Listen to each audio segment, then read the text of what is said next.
Hey, Ando again from SenseiAndo.com. Today, just standing in a field. So I got a call the other day from a student who wanted to apologize because he hadn't made it to class in a couple of weeks. Got busy at work, got busy with the family, blah, blah, blah. Now I hear this kind of thing all the time. I get emails from people all over the world saying how I really want to practice martial arts, but I don't have the time. I don't have the money. I don't have a teacher.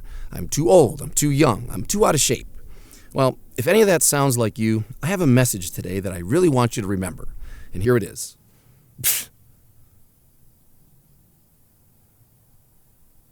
When I was a young man, I wanted to learn martial arts, but I didn't have any money. Back then, believe it or not, there was no internet. I didn't have a car. I didn't even have a driver's license. But here's what I did have: a library card and a punching bag. Actually, it wasn't even a real punching bag. I found an old mildewy sack in the basement. I stuffed it with sheets and shirts. I put it together with a bike lock and threw it over a rafter in the garage. And training partners? All I had were friends that I could talk into coming over and sparring a few rounds.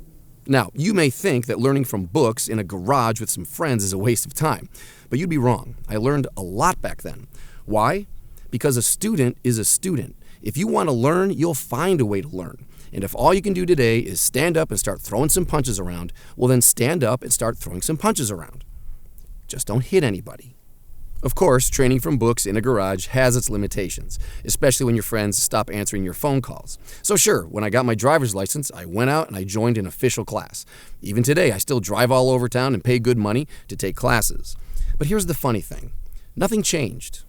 When I think of all the greatest breakthroughs I've had in my martial arts training, many of the most important lessons were not learned in a dojo. They were learned in coffee shops and campgrounds, parking lots and church halls. And even though I've been very lucky to meet some smart and patient teachers over the years, the fact is I've learned just as much talking with family and friends, strangers, jerks, even kids. Here's the point. If you're a real martial arts student, then you will learn anywhere, anytime, and from anyone. You don't need to be standing in a dojo all the time. Wherever you're standing right now, that's your dojo. Whatever you're wearing right now, that's your uniform.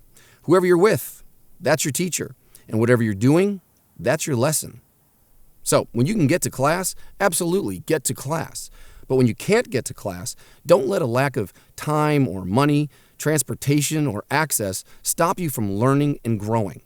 Every moment is a class. Every place is a classroom. And every person is a teacher. If you're a martial artist, approach the day the same as you would approach a class. Commit yourself to being your best and fighting with your whole heart at all times. Remember, martial arts is not just what you do, it's who you are. Martial arts isn't just learning how to fight, it's learning how to live. Yes, how you train on the mats should influence how you live off the mats, but it works the other way too. At least it should. How you live off the mats should influence how you train on the mats. Each and every day of your life, you are running drills and putting yourself to the test. You are always developing your character. You're always training your sensitivity, your awareness, your emotional control, your resolve, your decisiveness. Every day you're expressing yourself and managing relationships, which is all a fight really is, a relationship. When you think of martial arts as a way of life and not just a workout, well then you realize the world is your dojo. And that means you never miss a class. The fact is your class is running right now. So if you want to be the best you can be a student. Be a good student. Learn everywhere and from everyone. And the next time you bow out of class, don't think of it as bowing out of a dojo. Think of it as bowing into the world.